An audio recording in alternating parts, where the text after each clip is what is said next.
Democrats of South Africa, members of the international community, good afternoon and welcome to our National Convention for 2024 special broadcast. I am your host, Karabo Lerato Khagau, ke toadi ya mo Afrika ngwanana Mosotho ena ka sebele. Mokubung wa motsatsa motivedi, kubukubu ntsha marota rebone. We are live here at the Empress Palace, Johannesburg, Gauteng, and today is day 2 of the National Convention for 2024, where political parties, 7 political parties leaders are gathered here negotiating to chart a way forward to rescue South Africa and usher in a new government in 2024, ultimately defeating the ANC. So we are at the press briefing venue where the independent chairperson of the National Convention, Professor William Gumede, will brief the media on the developments of what's been happening today. If you are joining us for the first time, yesterday we heard that the convention, the multi-parties agreed to a name, and the name is the Multi-Party Charter for South Africa. Get it? That's the Multi-Party Charter for South Africa. They agreed on a vision. They also agreed on common principles that will guide them into government, ultimately delivering hope for South Africans for a bright future. So we've spoken yesterday as well about the importance of the Empress Palace. This is where the historic CODESA negotiations took place between 1990 and 1993, ultimately ushering in our first democratic elections in 1994. And so between yesterday and today, we are here working on a way to rescue South Africa and working on a historic moment for South Africa's democratic dispensation. So throughout the day, we've had all political parties represented here, locked up in a room, working on a way to agree again. And it's the most beautiful thing to witness, because these political parties have decided to put their differences aside, to come together and say, we're putting South Africa first. We are not only going to want to go to the polls to see the ANC fall below 50% at the next elections, but we're taking it upon ourselves to ensure that South Africans have an alternative that works for them, that inspires hope. But it's also important to remember, South Africans, that these political parties can't do the work themselves. It is incumbent unto us as citizens to play our part in our polls by ensuring that we are registered correctly in order to show up to exercise our power. So remember to check your registration status on check.da.org.za. That is check.da.org.za. The timelines are supposed to be exciting, and we've seen beautiful messages of hope and encouragement. And please continue to keep those rolling. Remember, the hashtag of the day is the hashtag National Convention for 2024. We're crossing over live to Professor Gumede.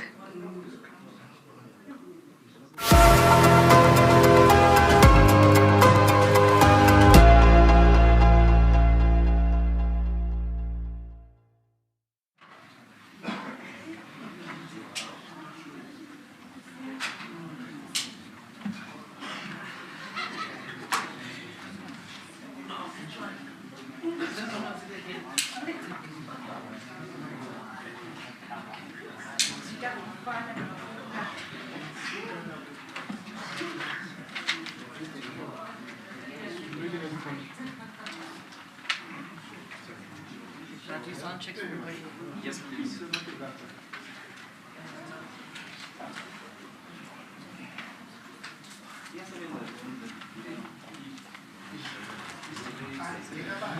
Afternoon, everyone. We're letting everybody come in. We know everybody was having lunch. I'm just doing this for sound checks. Does anybody else want to come and do sound checks? Is everybody ready? I'm happy to keep talking and say I hope you're having a good day here. We're getting to an historic moment, we hope.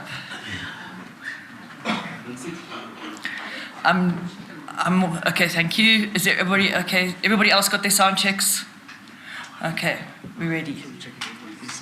I know that some people were eating lunch and you were surprised that we were on time. That's the chair will tell you that that's what the Charter 2024 wants to say, okay? Is everybody who was eating lunch here, can you see any of your colleagues who are missing? Because we'll give them a few minutes. We want to be fair to everyone. So you all think everybody's here? Yes. Okay. No. Oh, people are arriving. Okay. We're told 10 minutes extension. No problem. That's why I'm asking. Okay, so we've got the sound checks. I'll do more if everybody arrives. Anybody else who's arriving, we're going to wait for a few minutes. Okay. We said 10 minutes. Okay, it's 4 to go. Okay. Okay, we must give everybody a chance.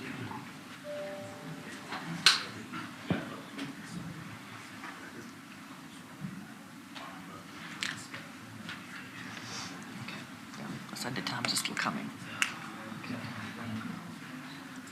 SABC is still coming. Where's Zama? Okay.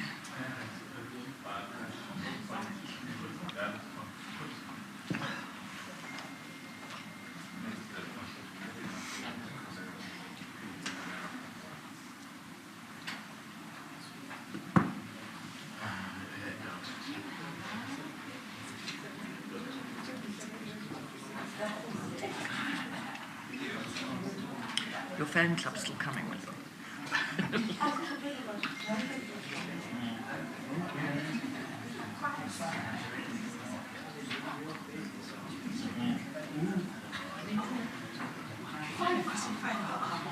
No. Can I go sit in Sabisa's place?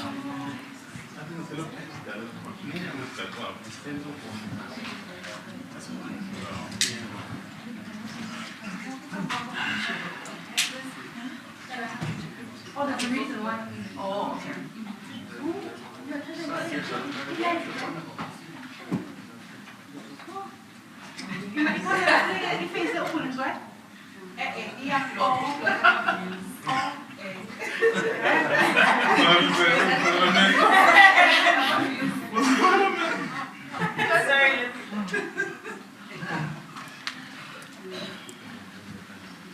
It's less than the 10 minutes we gave, but do you think that all the colleagues are here now? Okay, because I'm very happy to wait. Oh, yeah. 24? Yeah, there's News 24. Okay.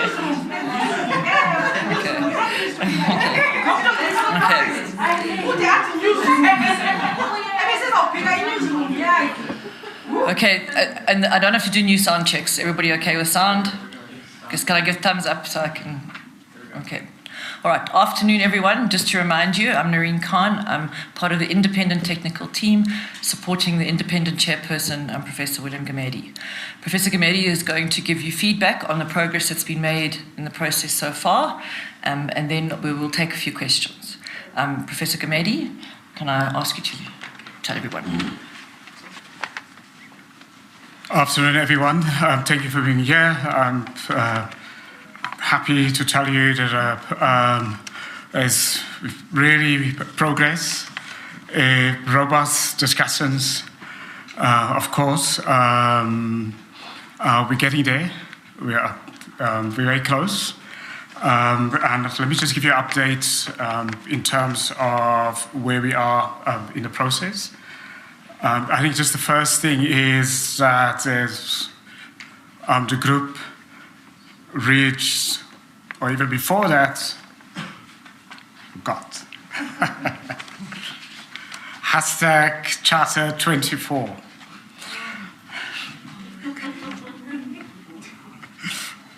So they're very close to clearly, identity. They've adopted a social media identity, hashtag Charter 24 for next year's elections. So that tells you they're very close to an agreement. So let me just tell you, there's about, I think,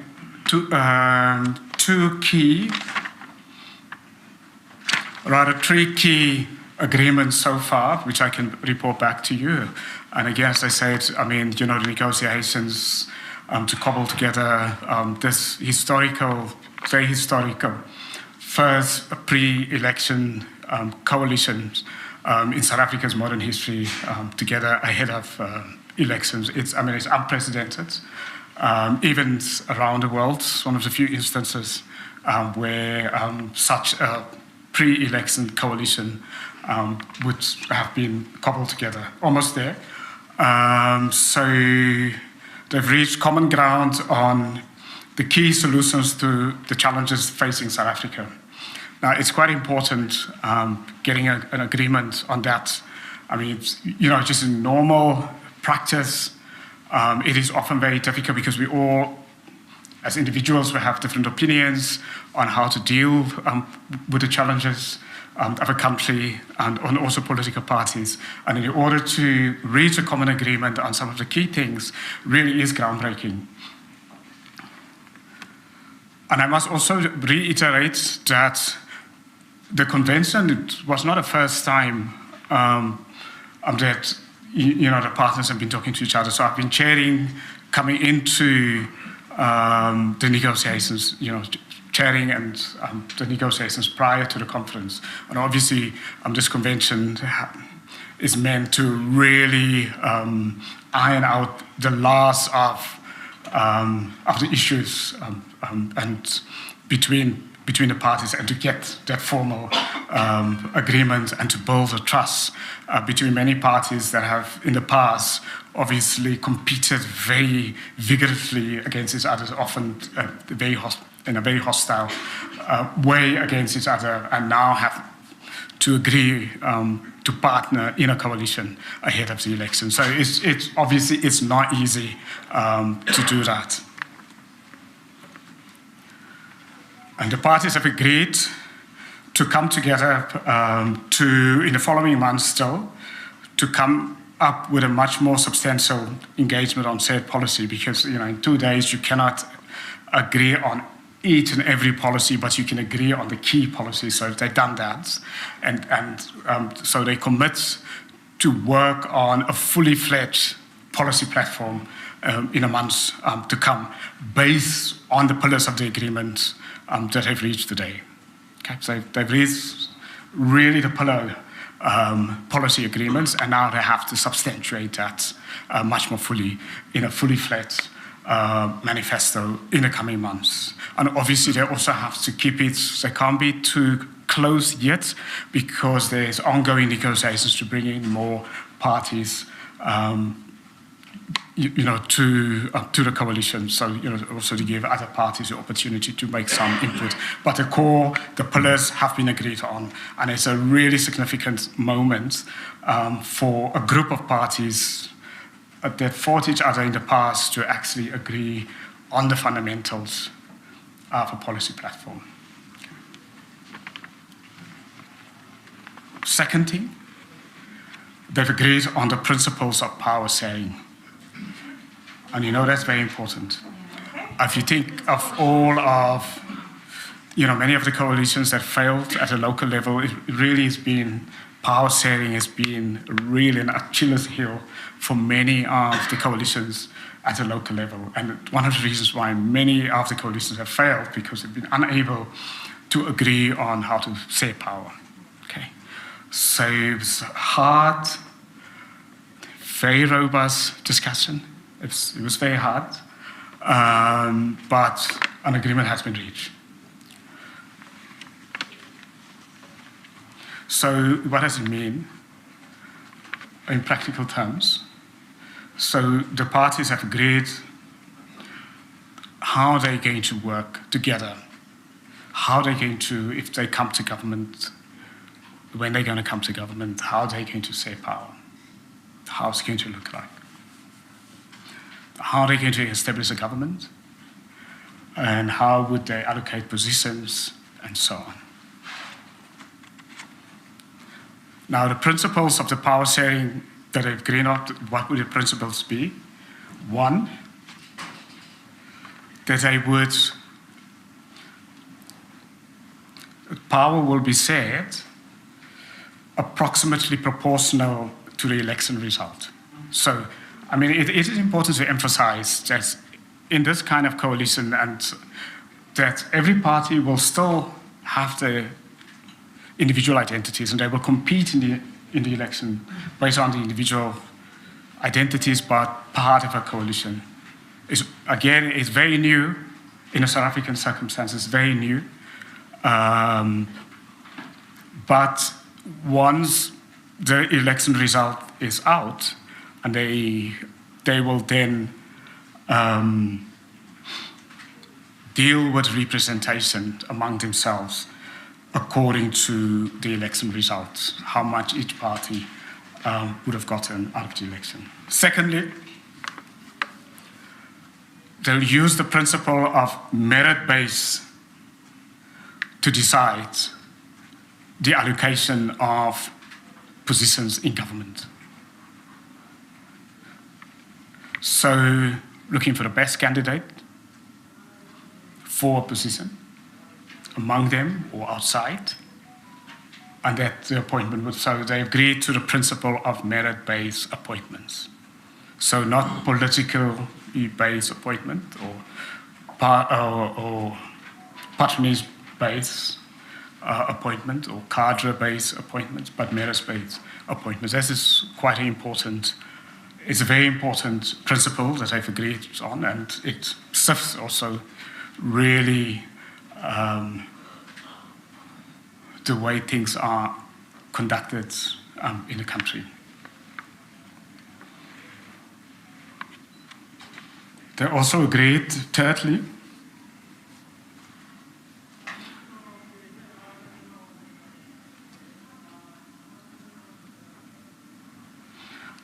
on the principle that the same party, for example, cannot lead both the executive and legislative arms of government. So, so among the coalition, if there's a party appointment, for example, in the executive, or the party dominance, one party dominant legislatively, in the executive, there would be, the same party cannot then be dominant in that same arena on the legislative arms. So, I mean, to explain it maybe a little bit, I think just to clarify it, to unpack that, so they'll try on principle to make certain that that the diversity of parties, firstly, are represented in both in the executive positions and in legislative. So that's the first part of that. Yeah? So diversity of appointments across, so parties are represented in both the legislative and in executive. Okay? So that's the first part of it. The second part of it would then be that one party, so if one party is, say, dominant in the executive, the same party wouldn't be on the legislative. I hope that makes sense, the explanation makes sense. Fourthly, under these principles of power sharing, they've agreed that the cabinet must reflect the diversity of the South African people. So it's quite a key, it's a very, very key. I mean, we are the world's most diverse society. Our diversity is our strength, and it's a very, very important thing about that. If you're South African, what differentiates you being a South African from being any other nationality is our diversity. And the coalition partners has made as a principle of appointments across, whether it's legislative or executive, that it will reflect the country's diversity, because that's it. I mean, it's our strength as a country.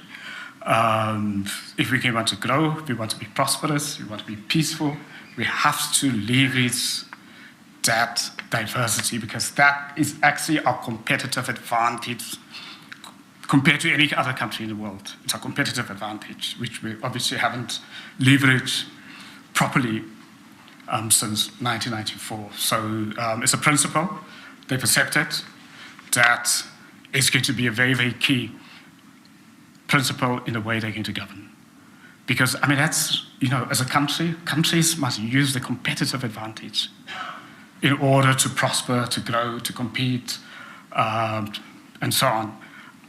And as a principle, their power sharing, the agreement was, from a power sharing principle, is going to, diversity is going to be a key pillar.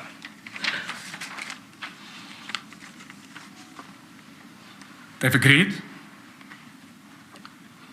that lifestyle audits of all members of the executive will be implemented.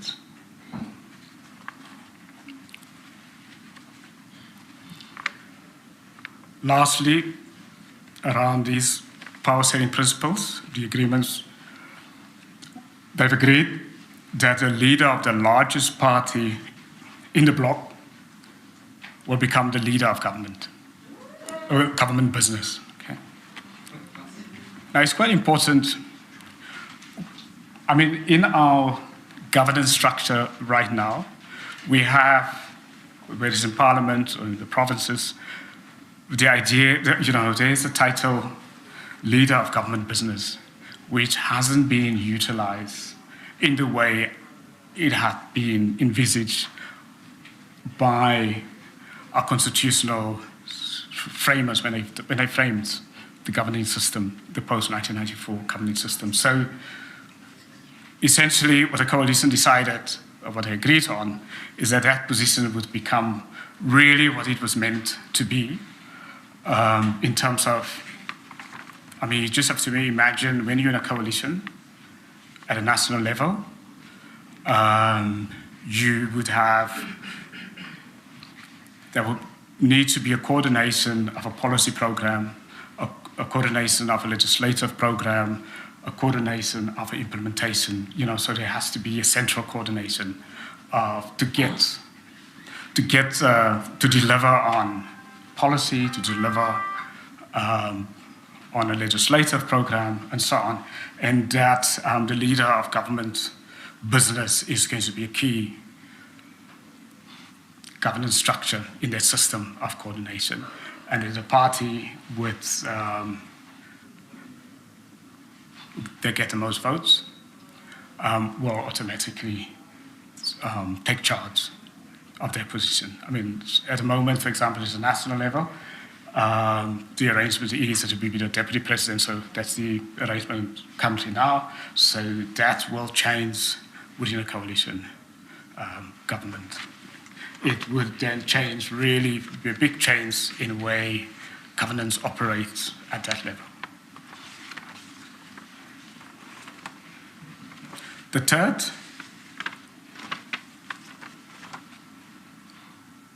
big agreement has been that the parties have agreed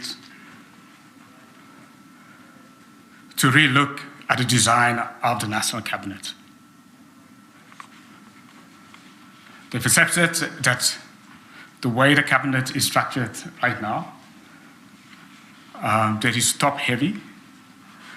We've got one of the largest cabinets compared to our emerging market peers around the world.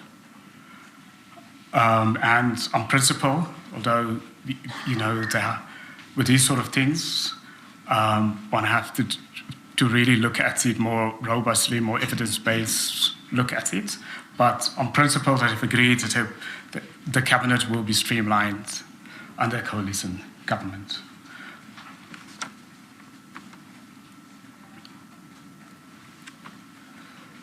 To conclude,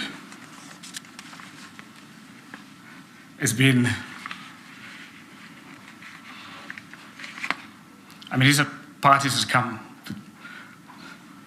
with different identities, different backgrounds. They've been competing with each other in the past. Some of their engagement with the past has been often hostile, been very rough, sometimes very toxic. So you can imagine trying to get them to agree and on common policies has been very challenging at times. It's been very robust. But it's been a good spirit. There'll be no fisticuffs. I can't really put that.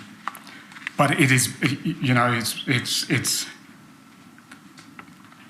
there's been a very strong engagement from different parties. I mean, strong individuals. I mean, individuals with very strong views, leaders of their parties. So to get them to compromise, and for them to compromise, really, I would commend the maturity of them. And I maybe want to give you a bit of a sense of how we tried to conduct, or how I've tried and with the team to do this convention. We try to do it a little bit differently from the normal convention or conferences that the political parties would be used to. So as I said, I opened all of the negotiations, even prior to this convention, with them with a prayer, which I myself wrote, with appeal to their hearts, and which appealed or tried to appeal to the maturity, to try to appeal to them to become the best versions of themselves in a negotiation, to think about the country's interests first, always, at all times, at every decision, and even if it means sometimes to back down and to stay quiet and to think again. So the way we did it was, and then we had a breathing session with them. After the breath, I know, we had Dr. Manga, who is one of certainly the leading specialists in terms of breathing meditation, to get them, because in many of the situations, people get agitated, very angry, sometimes very difficult to move from positions, to calm down, moments, take a break, just be still sometimes. You just imagine the leaders, just go back and look at the photos. Just look at clips of them in action, so you can imagine what we had to try to do. We brought in Zanele Morrison who again is one of the leading experts in South Africa, to engage with them on an individual basis in terms of to get the trust going between them. Because these are leaders who, as I say, have been hostile. They've been competing with each other, and now they have to build a coalition and work together. They only know each other through politics. So we had an exercise of trying to get them to begin to get to know each other, their personal lives, their families, their interests, because that's quite important. As a society, we have to get to know each other. So that we don't look at each other just through the eyes of black and white, and sort of easy evaluations of each other without knowing where people come from, what drives them, their purpose, what shaped them, what made them, and so on. So we had that. Just to give you a sense of this journey to make this coalition possible, to make this agreement possible. So to conclude, we're on track. We're absolutely on track to deliver the first pre-election coalition in South Africa's modern history. We're almost there. Thank you. Okay, so you've had the statement from Professor Gumede, and you've heard, and we've tried to take you a little bit inside what it's been like in the negotiations. I said I'd take a few questions. What I'm going to try and do is ask different people than I asked yesterday. So the gentleman in the front with his hand up, the gentleman at the back who's waving his hand, Sunday Times. Okay, all right. And I didn't look that side, okay? Okay, and that gentleman there. Okay, so those are the questions I'm taking. Okay, but no.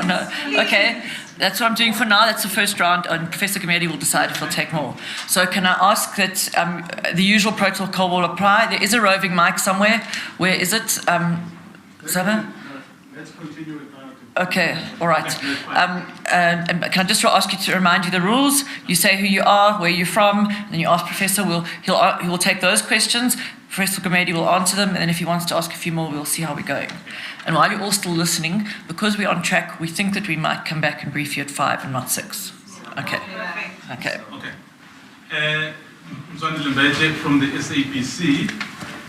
My question to Professor Gumede is, I think, just two. Number one, we've heard that you've said the party with the largest bloc will lead government, will be the leader of government business. But as we know that in our parliament, it's parliament that elects the president. So we understand that. As the coalition parties, who will they then forward as the preferred candidate for the president? Number two, will this agreement start now at the local level? Because, I mean, in Johannesburg, for example, some of the parties that are working together here couldn't agree in Johannesburg. Thanks.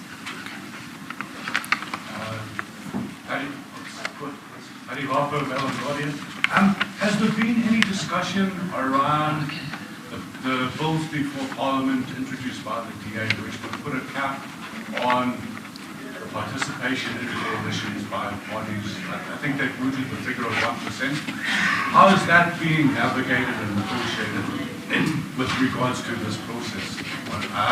And then secondly, there has also been some discussion from the other parties regarding the idea of the necessity to kind of make a public declaration or an internal declaration of non-participation in the coalition with the ANC.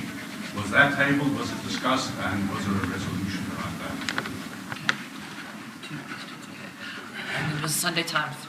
Okay. Hi, Prof. My name is Sandra Boleka from the Sunday Times. Regarding fundraising and the sharing of resources, you've spoken to us about power sharing and how that will happen proportionally. But if a donor wants to give to the multi-party charter, how will those funds be shared among the parties to be used for campaign purposes? Thank you very much. Good afternoon, Prof. Okay. My name is Mawani. I work for the Sunday World. Perhaps to link my first question with Susanna and my colleague's question, who is funding this particular convention? And I will expand on that issue of funding later on in the last press briefing.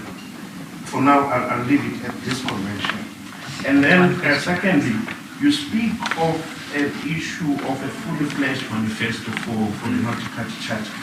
And then I get confused because what then happens to the individual manifestos of the individual parties also is in that room to confuse the voters of these individual parties. If one manifesto talks about one thing which is inclusive of all parties, and then as individuals they speak to a jurisdiction. I mean, looking there, it's Party Freedom Front Plus, IFP, DA, ActionSA, their ideologies, political ideologies are completely different, and it's going to speak to their individual manifestos. But then how do you then make a difference between that and the manifesto for the entire parties? Are you guys not jumping the gun, to put it simply, and isolating voters way before the elections take place? Thank you very much. No, thank you for those questions. Just again, as a reminder that I'm not a member of any of the participating political parties. That I'm an independent mediator and chair to get them over the line to have the coalition. Okay. So I think it's important to emphasize that. So it's also important to emphasize that the individual identity will be the individual identity. These parties will go into the election campaigning based on the individual identity, as you know, but they will once they will get and they've agreed on the sort of core things that unite them, but campaign on the individual platforms, the individual identities, and then have a common coalition program for government, which is based on the pillars that they've agreed on. And when they do that, they'll try to do, in a campaign, for example, to do it in such a way that they respect each other, but they also give each other the room to have their own identities. And obviously that is going to be a challenge which they have to manage.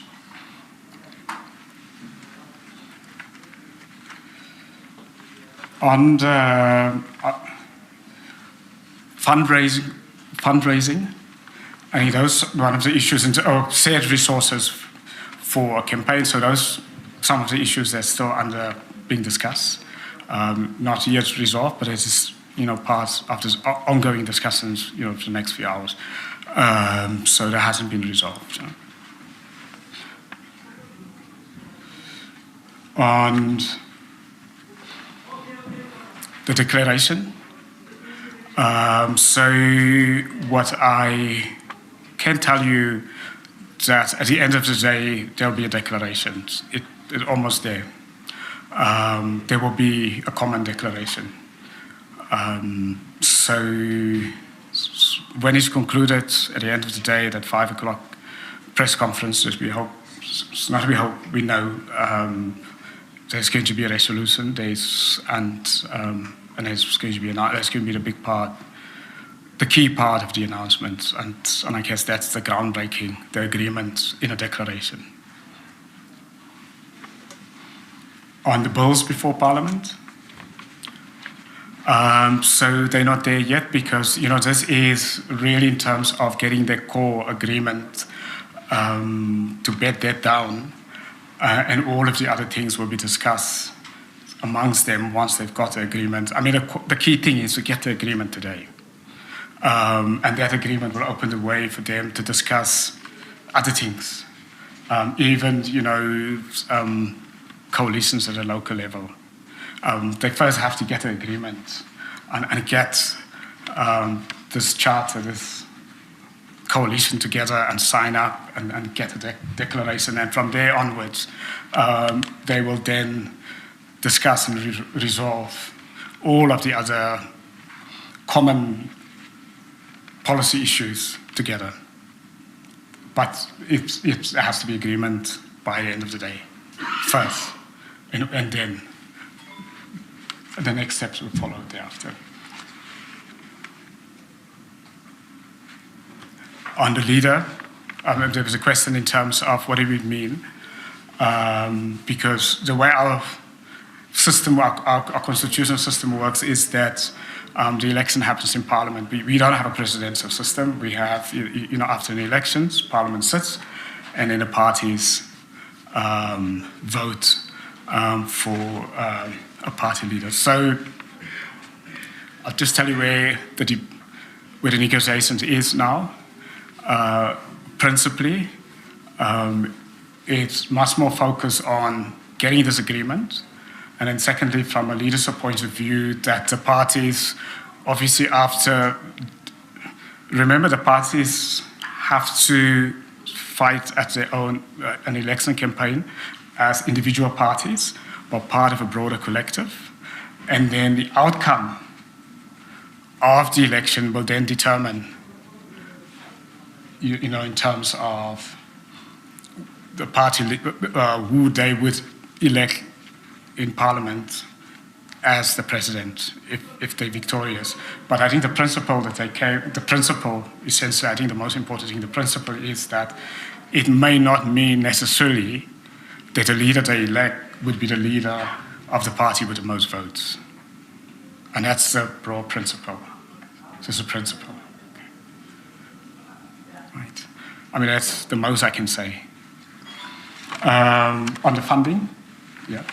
So, I mean, these are parties with parliamentary representation, so they've used their resources to try to make this work. I mean, it's in a coalition, you have to pool resources to do things together.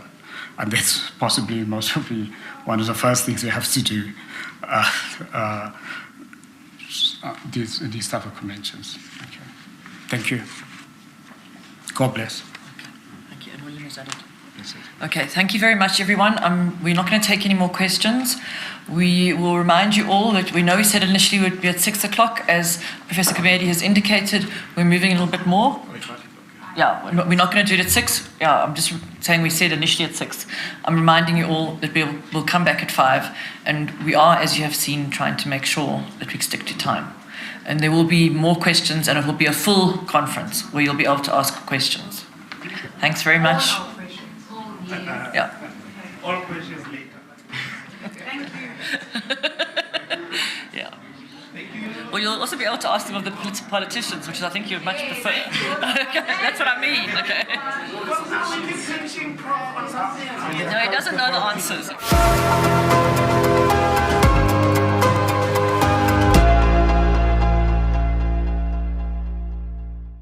Africa, that was Professor William Gumede, the independent chairperson of the National Convention for 2024, here at the Empress Palace, Johannesburg, where 7 political parties are gathered and charting a way forward to replace the ANC in 2024 and give South Africans a new government, a government that cares, a government that will get things done on their behalf. So very inspirational moments and truths coming out of the address from Professor Gumede. Indeed, the political parties are getting things done. They have agreed on principles such as power sharing, how they're going to have in government, and fundamentally how it is that they are going to work on policies that are going to, pretty much inform what the kind of government is going to be, or the order of government is going to be in 2024. So indeed, the political parties were not kidding when they said that they are going to put their differences aside, come up with positions that are going to be in the interest of South Africa in the best way